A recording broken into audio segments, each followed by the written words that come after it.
Guys, first and foremost, can't tell you how proud I am of our football team, our seniors, how hard they fought today. Obviously, my hat's off to an outstanding Alabama Crimson Tide team that, took our offense out of it. Thought our defense battled their tails off. You know what? There's a lot of disappointed guys in that locker room. And it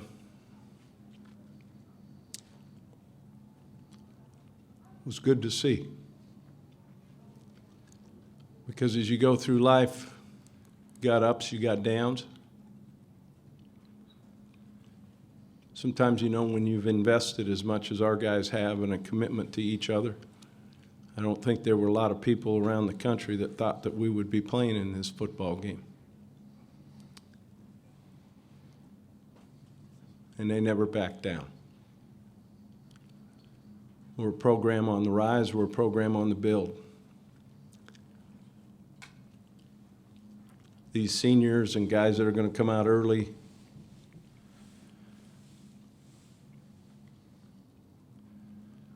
built a great foundation for the future, and I'm proud of them. Questions? Thank you, Coach. Emily and Mary Catherine are here. If you have a question, please raise your hand. Please give your name and affiliation. We'll start right here in the front on our right, Coach, first row.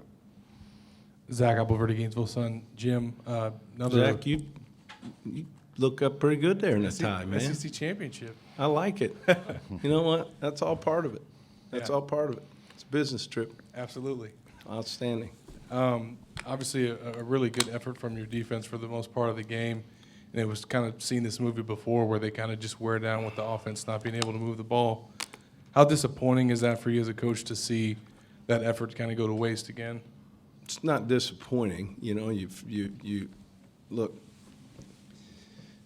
You got to play a whole game. Offense, defense, special teams. Our defense carried a lot of burden, and yet, you know what? There's no quit in them. And there's a lot that can be learned from that.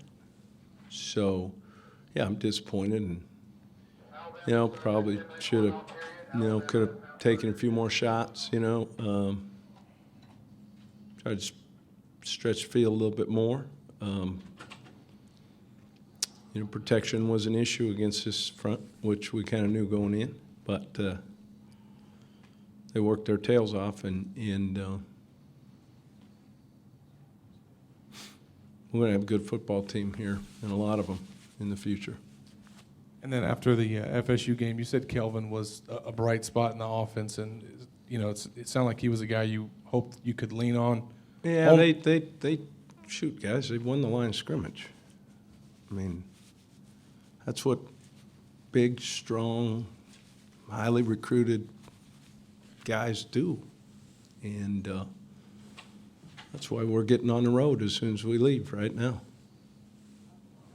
And then lastly, one more. You've been here before in a game where you come to Atlanta and lose and be able to come back. How?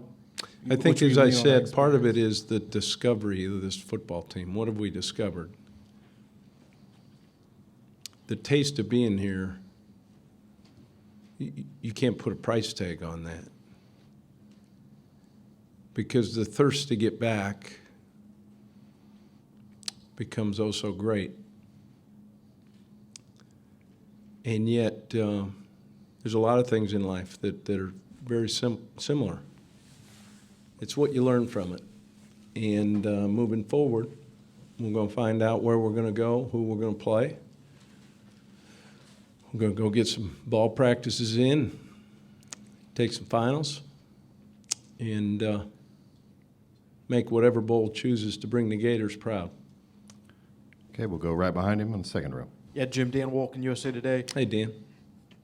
When you look back on it, how hard was it to just sort of keep this together, given the limitations and the circumstances you dealt with? I mean, to actually, get here and 10 wins and all that stuff. I mean, you're not as good as you're going to be. No. Dan, I'm not going to tell you it was hard. But you know what made it easy is the look in these guys' eyes, the want, the commitment to each other. Yeah, you knew there was, going to be some deficiencies here and there. But that's what makes it so special, man, of these kids. And you know what? They didn't take no for an answer when we came in here. And they found a way to win some ball games. And I don't know how many teams in the country are winning 10 games now, and nor do I know in this SEC how many teams have won 10 games. But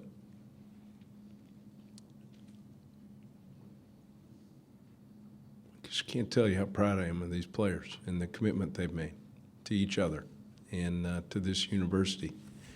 And it's a great building block for the future. All right, we'll go here in the front row. Robbie Andrew with the Gainesville Sun. Coach, you hit a few plays in the first quarter, had the nice drive. What happened in the second and third quarters? Was it just them winning the line of scrimmage, or did they adjust? Or Yeah, a little bit, and they took it to us a little bit, and we got behind the sticks, on 1st and 10, like I said, going in, that was going to be a key. And guys, I've gone against that defense and those guys, before, and battled for 4 years of spring ball and two-a-days, Tuesdays, Wednesdays, Thursdays, 2-minute. It's a good football team over there now. And you know what? So are the Florida Gators. how do you think Treon played overall?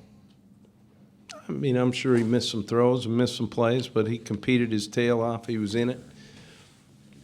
Didn't ever look rattled. And Treon Harris, he was our quarterback, and I'm proud of him.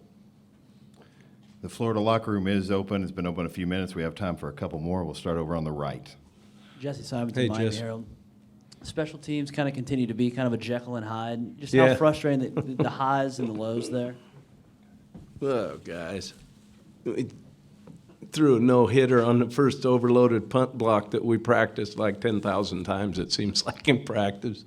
I think the shock and awe of the size and speed might have got him a little bit. But we settled down, and I thought, it didn't kill us. We'll get worked on this kicking thing, and somebody will get it up over the line far enough that maybe somebody doesn't block it with their armpit. All right, we'll go over here to Edgar on the left. Yeah, Edgar Thompson, Orlando Sentinel, Antonio Callaway, a couple Edgar, more. you're not multitasking. Yeah, I videoed some. Okay, good. Antonio Callaway, a couple big plays. I mean, just Yeah, how much. he's a great player. I tell you what, I'm so happy that he's here. And he's a guy, Edgar, I'm going to just tell you from just personally, a guy that truly lights up a room with his smile, the warmth of his heart. He's a guy I love to be around. He's one that affects the people around him, including the coaches, in a positive way. And this guy's got a couple years of couple really good years left for the Gators. And Jared Davis, I mean, was putting on a remarkable performance, but the roughing the passer call, how critical was that kind of play? Kept that drive going? Obviously at that point, but you know what? It was not blatant. It wasn't malicious. Guys, sometimes in the game of football, those things happen. I mean, you certainly didn't want it, but I know this. It wasn't a cheap shot. The guy was playing as hard as he could, and that's the way he plays. And that guy's really a good football player now, and he's another guy that elevates the people around him, and he is a true key for this football team. And yeah. We'll take one final question to our right, third row. Thomas Goldcamp, Hey, 24/7 Thomas. Sports. I apologize for not having my ankles taped the other day.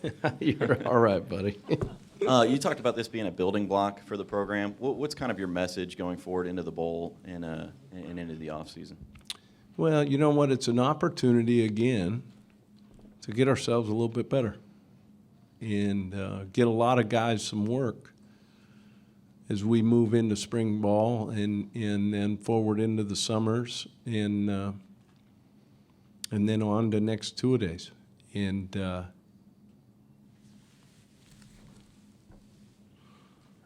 future's bright. And got a lot of good recruiting to do. A lot of good players are